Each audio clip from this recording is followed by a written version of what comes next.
yake ya 10 mlango wake wa 46 mpaka 53.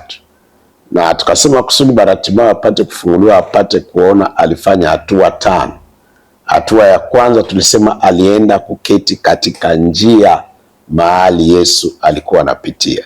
Na tukasema maana ya kuketi katika njia mahali Yesu anapitia, nikakwambia Yesu ana jina 32, lakini jina la kwanza la Yesu si jina yake Yesu, lakini jina la kwanza ya Yesu nasema Yohana 1:1, mwanzo alikuwa neno, neno alikuwa pamoja na Mungu na neno alikuwa Mungu. Kwa hiyo jina ya kwanza ya Yesu ni neno.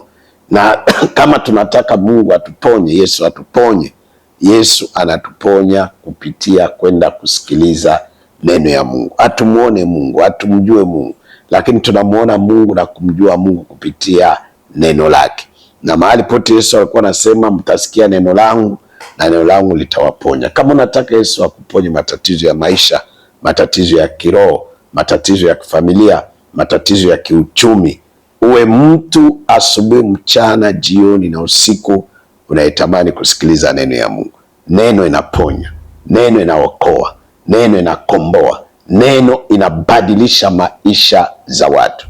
Lakini baada ya Bartimayo kusikia neno, hatua ya pili Bartimayo alifanya, akasema, Yesu mwana wa Daudi unirehemu. Kwa hiyo kwa lugha fupi tukaita akaomba. Kisha kusikia neno la Mungu, kwa sababu neno la Mungu linajibu kwa kila tatizo. Inatushawishi sisi kutamani kwenda kufanya nini? Kuomba.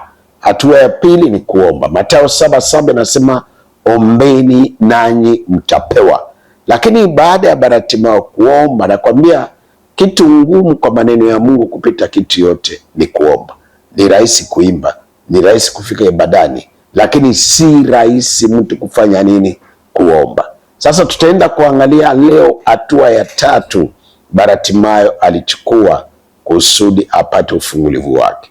Na nataka tusikilize vizuri na utufate, usikie hatua yako ya 3 na upate kwenda kufunguliwa. Tutarudilia andiko yetu ya Marko sura yake ya 10, lakini kwa ajili ya kukomboa muda tutasoma kuanzia 48 mpaka 50 kwa ajili ya kukomboa muda.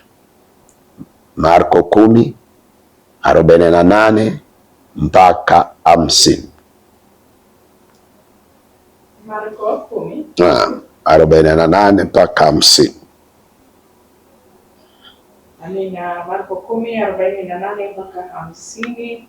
Nitasoma katika jina la Yesu. Amina. Maandiko yanasema, na wengi wakamkemea ili anyamaze, lakini alizidi kupaza sauti, mwana wa Daudi unirehemu.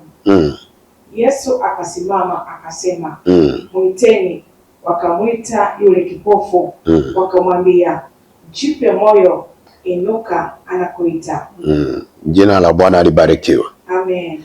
Mahali tumetoka kusoma maandiko, baada ya Bartimayo kwenda kukaa kwa njia Yesu atapitia. Lakini elewa, si Bartimayo peke yake alikuwa na problem. Waliokuwa na problem ni wengi. Na wewe unaweza enda kuketi mahali wanafundisha neno ya Mungu. Kitu inahitaji kujua, sio wewe peke yake una problem. Walio na maproblem ni watu wengi. Na Bartimayo akafanya hatua ya pili, akaomba. Lakini wakati Bartimayo aliomba, Biblia inasema Yesu akanyamaza.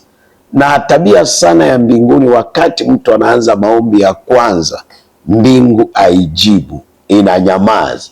Inanyamazaje? Unajua, ukiwa naombea kazi, ukiota uko na kazi, inakupatia moyo.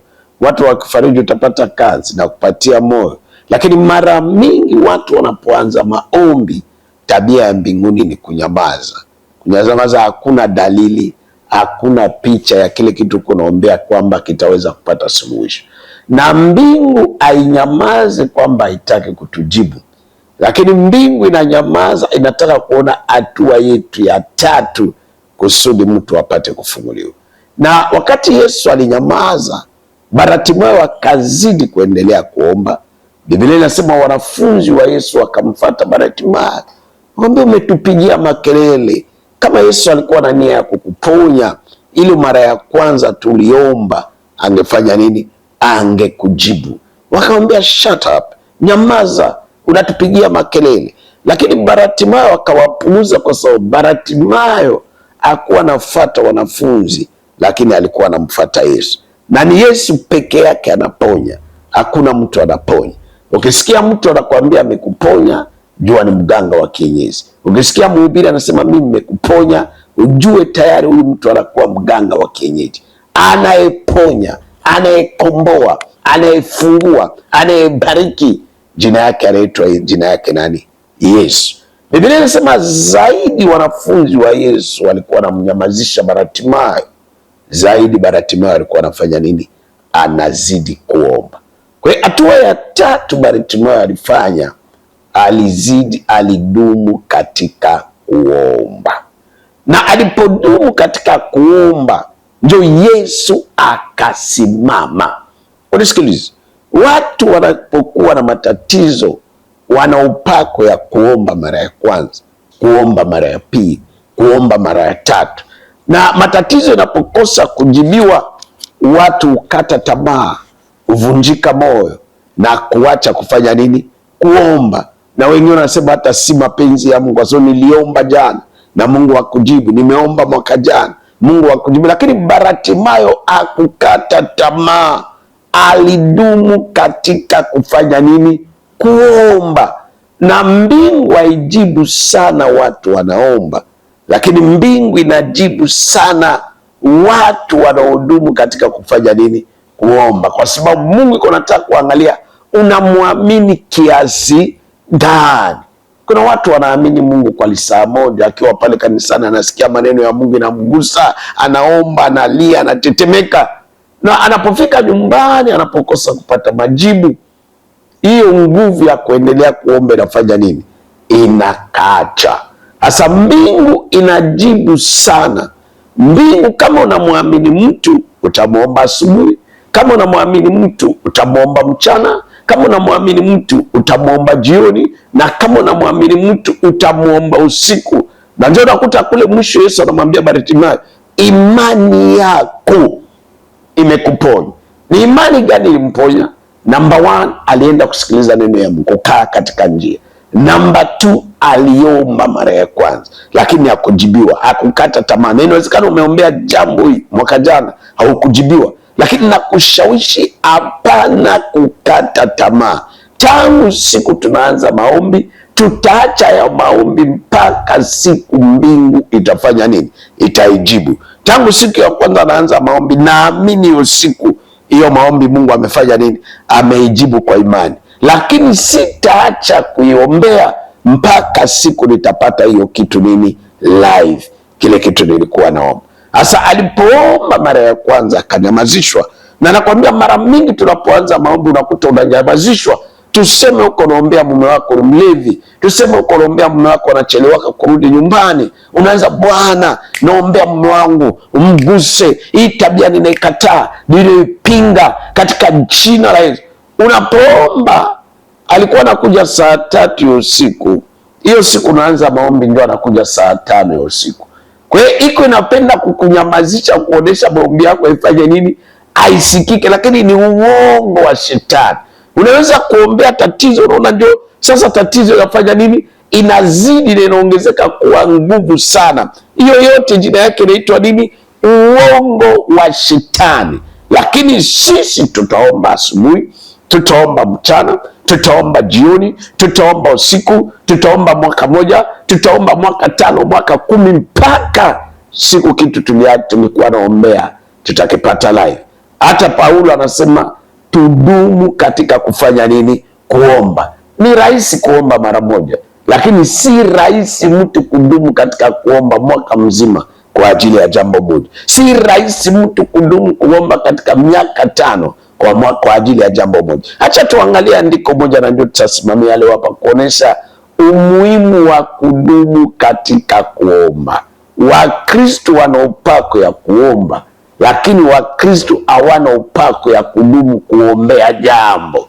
Na mbingu haijibu watu wanaomba sana, lakini mbingu inajibu na kushangaa mtu anadumu katika kuomba kwa ajili ya jambo moja kwa miaka 5, kwa ajili ya jambo moja kwa miaka 10, dalili iko mbaya, Yesu akanyamaza, hakuna picha, hakuna dalili, lakini bado mtu anaendelea kuomba katika hiyo jambo. Acha tuende kusoma andiko ya leo na tusimamie hapo. Luka sura yake ya 11 mlango wake wa 5 mpaka wa 9. Nitasoma katika jina la Yesu. Amina. Andiko anasema akawaambia, ni nani kwenu aliye na rafiki akamwendea usiku wa manane na kumwambia, rafiki yangu nikopeshe mikate 3, kwa sababu rafiki yangu amefika kwangu atoka safarini, nami sina kitu cha kuweka mbele yake. Na yule wa ndani amjibu akisema, usinitaabishe, mlango umekwisha kufungwa, nasi tumelala kitandani, mimi na watoto wangu, siwezi kuondoka nikupe. Nawaambia ya kwamba ijapokuwa haondoki ampe, kwa kuwa ni rafiki yake, lakini kwa vile asivyoacha kumwomba, ataondoka na kumpa kadiri ya haja yake. Mstari wa 9, nami nawaambieni, ombeni nanyi mtapewa, tafuteni nanyi mtaona, bisheni nanyi mtafunguliwa. Amen. Jina la Bwana libarikiwe. Amen. Mahali tumetoka kusoma maandiko matakatifu, ndio wanafunzi walimwendea Yesu. Na kwa nini wamemwendea Yesu? Kwa sababu kila kitu Yesu alikuwa anaomba alikuwa anakipata, lakini kuna vitu wanafunzi wanaomba wanapata, na kuna vitu wanaomba awapate. Sasa wakaona kama Yesu iko na siri fulani anayofanya katika kuomba, ndio wakamwendea Yesu wakamwambia, Bwana, utufundishe na sisi kufanya nini? Kuomba. Lakini kanisa ikaelewa vibaya na kanisa ikasikia vibaya kwamba wanafunzi walimwambia Bwana, utuoneshe kuomba. Kuna tofauti ya kufundisha mtu kitu na kuonesha mtu kitu. Mkisema Dr. Frank utuoneshe simu, cha kuonesha na kuambia simu iko hapo. Lakini ukiambia Dr. Frank unifunze kuhusu simu yako, nitakaa chini, kwa sababu mimi najua madini ya simu inatoka Kongo, lakini sijui inafanywa nini na nini mpaka kugeuka kuwa nini simu. Lazima tuite wataalamu. Hasa na ndio maana utasoma Biblia nzima kuanzia kitabu ya Mwanzo mpaka kitabu ya Ufunuo, hakuna mahali wanafunzi waliomba sala ya Baba Yetu. Haiko. Kwa sababu hawakuwa naonesha, walikuwa wanafundishwa. Ukisoma Biblia kuanzia kitabu ya Mwanzo mpaka kitabu ya Ufunuo, hakuna mahali Yesu mwenyewe aliomba sala ya Baba Yetu. Ilikuwa mafundisho, kila kitu ilikuwa na maana yake sahihi. Sasa akasema, mtapoomba semeni, Baba Yetu uliye mbinguni, jina lako litukuzwe. Mimi naenda haraka. Alipomaliza kule mwisho, akapenda kuipatia hiyo mafungu ya mafundisho ya maombi, mfano vile ile maombi inaweza kujibiwa. Akawaambia, mtu mmoja alikuwa na warafiki wawili. Unisikilize, mwanadamu wote anapatikana hapa duniani, apende asipende, ana marafiki wawili. Anasema mtu mmoja alikuwa na marafiki wawili. Rafiki wa kwanza alikuwa karibu yake, na rafiki wa pili alikuwa anatoka mbali. Na rafiki wa kutoka mbali alipokuwa anakuja kumtembelea urafiki, Biblia inasema number 1, hakuwa na mwarifu kama atakuja. Number 2, hakuwa anakuja mchana. Number 3, alikuwa anakuja na matatizo, anakosa chakula, akilala bila kufa, akilala bila kula atakufa. Na Biblia inasema wakati urafiki wa mbali anayekuja bila kuarifu, bila kumwambia rafiki yake ninakuja, alipofika katikati ya usiku, Biblia inasema anafika na njaa yake, anafika na matatizo yake, anamwambia rafiki yake niko na njaa, hakuna jinsi nilale hivi bila kula, itakuwa vigumu mimi kuamka. Huyu huyu mtu aliyekuwa na marafiki wawili, alipoona rafiki wake wa mbali anakuja na matatizo, rafiki wake wa karibu alikuwa na majibu kwa matatizo yote ya rafiki wa wapi? Wa mbali. Akasema acha nimwamshe rafiki yangu na chakula, anajibu kwa matatizo ya rafiki wangu wa mbali. Biblia inasema alipoenda kumwamsha rafiki wa karibu, rafiki wa karibu akamwambia, nina chakula, nina kila kitu ya kupa, lakini tatizo umekuja kuniamsha katikati ya usiku, mimi, mke wangu na watoto wangu tumelala. Wewe rudi ukuje kesho asubuhi, nitakupatia, lakini kwa katikati ya usiku acha nipumzike na watoto wangu. Biblia inasema huyu mtu aliyekuwa na rafiki wa mbali na rafiki wa karibu akaona kama atarudi nyumbani bila chakula, rafiki wake wa mbali atakufa. Sasa akajipangia akasema, hivi kitu utafanya. Rafiki wa karibu anajibu, rafiki wa karibu ana chakula, lakini anakataa kunipatia tu kwa sababu anapenda kulala usiku. Biblia akasema nitamsumbua, akamwambia nipatie chakula, kabisa kwa mlango. Sasa yewe mwenyewe ko ndani alale, na yeye mwenyewe ko nje afanye nini? Alale. Biblia inasema akampatia rafiki yake chakula, si kwa sababu ni rafiki, lakini alimpatia chakula kwa sababu amefanya nini? Amemsumbua. Hiyo ni mfano Yesu alitia, na mimi nataka kuitoa mfano kwa wakati tuko hatuhitaji kujua maneno ya Mungu kwa mfano. Kwa wakati tuko tunahitaji kujua maneno ya Mungu waziwazi. Huyu mtu aliyekuwa na marafiki wawili ni nani? Sisi sote hapa duniani tuna marafiki mbili. Rafiki wa kwanza ni wa karibu, ni nani? Yesu Kristo iko ndani yetu, anajibu kwa matatizo yote inaweza kuja kwa maisha yetu. Lakini urafiki wa pili ule anayetoka mbali ni nani?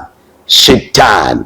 Ni rafiki upendo sipende. Kuna wakati shetani anatutembelea, na nakwambia shida ya shetani anapotaka kuja kututembelea, rafiki wa mbali, atuarifu. Magonjwa yanapotaka kuja haituarifu. Mgomvi inapotaka kuja kwa ndoa haituarifu. Kazi inapotaka kuharibika haituarifu. Unajua shetani kama angekuwa anatuarifu kwamba atakuja, tungejiandaa na matatizo yake yote ingekuwa bure. Matatizo ya shetani inatutokea ghafla, bila kujipanga, bila kutarajia. Unakuta mara moja inafanya nini? Inatokea. Na kwa nini Biblia inasema anakuja katikati ya usiku? Kwa sababu katikati ya usiku ni kazi ya shetani, kazi ya giza. Umaskini inaleta magonjwa, ugomvi inaleta matatizo, inaleta kazi ya Mungu kuharibika. Kazi ya shetani inakuja katika maisha yetu katikati ya usiku, na haikuje haituarifu. Na inapokuja kama itakosa kushughulikiwa, italeta shida katika maisha yetu. Lakini matatizo yote shetani analeta kwa maisha yetu, Yesu Kristo rafiki wetu wa karibu anajibu na suluhisho kwa matatizo yote. Akileta magonjwa anajibu, akileta maskini anajibu, akileta ugomvi anajibu, akileta mapepo anajibu. Matatizo yote shetani anaweza kutuletea kwa maisha yetu, Yesu Kristo Mnazareti anajibu. Sasa Biblia inasema huyu rafiki, huyu mtu aliyekuwa na marafiki wawili, alipogundua rafiki wa mbali anamletea shida. Na wewe unanisikiliza hapa, una marafiki wawili, una Yesu, lakini shetani amekutembelea. Wiki imepita, shetani amekutembelea. Mwezi umepita, shetani amekutembelea. Leo asubuhi amekuletea problem zake, na anapoleta problem zake isikutishe, isikusumbue, kwa sababu tuna rafiki wa karibu aliye na jibu kwa matatizo yote shetani anaweza kuleta kwa maisha yetu. Biblia inasema huyu mtu akaenda kumbisha rafiki yake, kumuomba. Yesu, shetani anapoleta matatizo kwa maisha yetu, njia peke yake sisi tunahitaji kufanya ni kumuomba Yesu Kristo atutoe katika matatizo yote shetani anaweza kuleta kwa maisha yetu. Iwe matatizo ya kiafya, iwe matatizo ya kiuchumi, iwe matatizo ya kindoa, iwe ni matatizo ya kifamilia, iwe ni matatizo ya kijamii. Yesu ana uwezo ya kuondoa. Lakini Biblia inasema alipoenda kumuomba rafiki wa karibu, matatizo kwamba amemuomba katikati ya siku, anambia mimi na watoto wangu tumelala, uniache nipumzike, kesho nitakupatia. Na tabia ya mbinguni, mtu anapoanza kuomba mara ya kwanza, wengi kati yetu tunapoomba mara ya kwanza mbingu haijibu. Lakini mbingu haijibu kwa kukataa kujibu, iko nataka kuangalia kama tunawaamini kweli.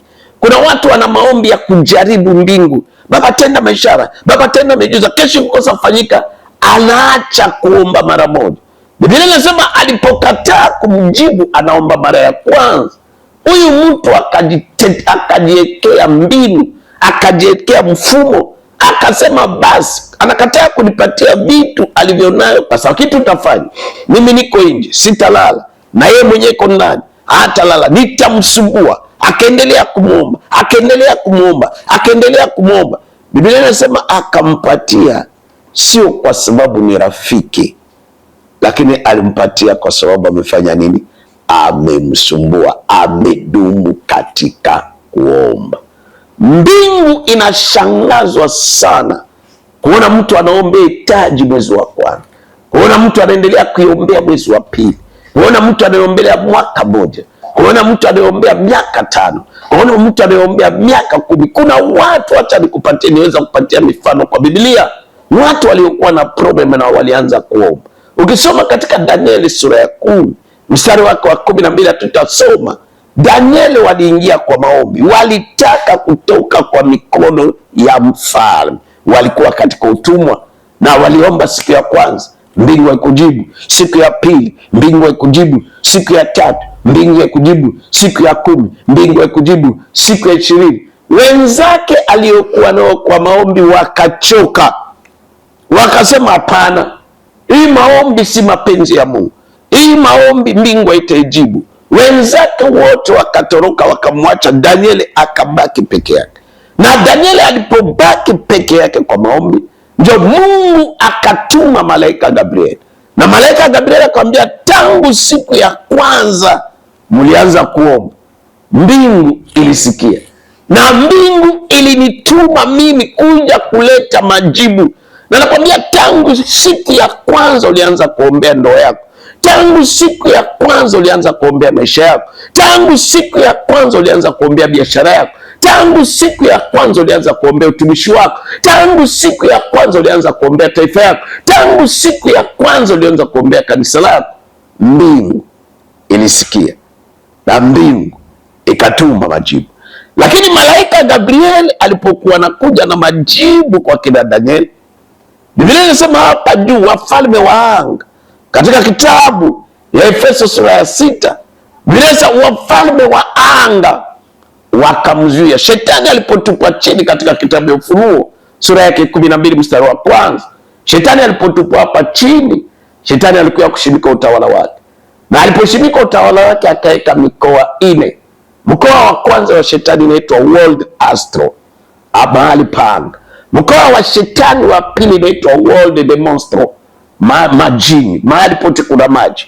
Na mkoa wa 3 wa shetani inaitwa World Pandemonium, makaburini. Na mkoa wa 4 wa shetani inaitwa World Kabbalistic, misitu na jangwa. Sasa malaika Gabriel alipokuwa analeta majibu, huyu ni mjumbe, ana power, lakini malaika wa hapa, mapepo nyeko angani, wafalme wa anga, makosa ya Mungu. Mungu alipomtupa shetani, Mungu akumnyang'anya shetani power. Shetani ana nguvu, kuna mapepo ina nguvu kushinda malaika ya Mungu. Wakamshika malaika Gabriel, wakamweka kifunguni. Mbingu tayari wamejibu, lakini majibu haijamfikia mhusika Danieli. Na kama Danieli angeacha maombi kwa siku ya 10, majibu ingekwama, ibaki pale, mbingu imejibu lakini imeshindwa kumfikia. Kama Danieli angeacha maombi kwa siku ya 15, mbingu ilikuwa imejibu lakini majibu ingekosa kumfikia Danieli. Lakini Danieli akadumu mpaka siku ya 21. Na alipokuwa siku ya 21, ndio Biblia inasema malaika akamwambia, nimefika sasa.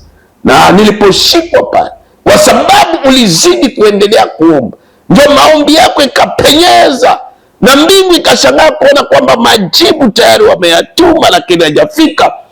Ikabidi wamtume mkuu wa majeshi wa anga, malaika Mikaeli, akaja kumtoa Danieli katika kifungo na kubaki kuwashughulikia wale mapepo wafalme wa anga. Na tangu siku ya kwanza ulianza kuomba, mbingu inasikia. Lakini kitu mbingu inatafuta kutoka kwako ni wewe kudumu katika maombi. Kuna mahitaji mingi ulikuwa nao mazuri, miaka 5 ilipita, miaka 10 ilipita, uliacha kuombea kwa sababu ulikata tamaa. Na mimi nataka kuomba na nyinyi sasa kwa wakati. Wale watu nilikuwa naongea, pointi ya 3, Nasema kwamba kama tunataka kufunguliwa, namba 1, tuwe watu tunatamani kusikiliza neno ya Mungu kila wakati. Namba 2, tuwe watu tunaomba. Lakini namba 2, tuwe watu tunadumu katika kuomba. Na kwa wakati nataka kuomba tu, na wale wenye wana mahitaji walikuwa wameachana nayo. Nataka kuomba na wale wamekata tamaa, walikuwa na mipango mizuri, walikuwa na mahitaji mzuri, waliomba siku moja, waliomba mwezi mmoja na haipate majibu. Naomba eka mkono wako kwa kifua, ninaenda kuomba nao kwa wakati, na kisha kuomba nao nitakushauri endelea kuomba mpaka siku jibu itatokea live. Siku ya kwanza tunaanza maombi tu, mbingu inasikia, lakini mbingu inataka tudumu katika kuomba. Tia mikono yako kwa kifua, ninaenda kuomba na wewe. Baba, katika jina la Yesu Kristo. Baba, unamuona mama huyu, unamuona baba huyu, unamuona ndugu, unamuona dada huyu. Baba, mahitaji yake ilikuwa mahitaji mazuri, mahitaji ya kimaisha, mahitaji ya kindoa, mahitaji ya kiafya, mahitaji ya kiuchumi, mahitaji ya kihuduma. Lakini Bwana aliomba na akakata tamaa kwa sababu maombi hakujibiwa. Kumbe mbingu haijibu maombi, lakini mbingu sana inajibu watu wanaodumu katika kuomba. Ninakemea roho ya kukata tamaa, ninakemea roho ya kuvunjika moyo, ninakemea roho ya kutondoa matumaini, ninaipinga na kuivunja katika jina la Yesu. Roho wa uponyaji, ninaomba mtembelee dada huyu, mtembelee mama huyu, mtembelee baba huyu, mtembelee ndugu huyu, tembelea familia hii, tembea katika kanisa hii, tembea katika maisha ya watumishi wako. Bwana, yale mambo mazuri walikuwa naombea kwa muda mrefu, ilete majibu kupitia jina lako Yesu. Ninaomba na kuamini, amen. Mungu awabariki. Tunawakaribisha sana. Namba yetu ya simu kama unapenda kutupigia simu, Vodacom ni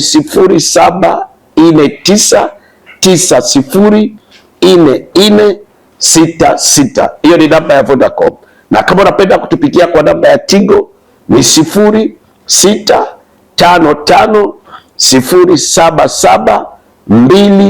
0655077247.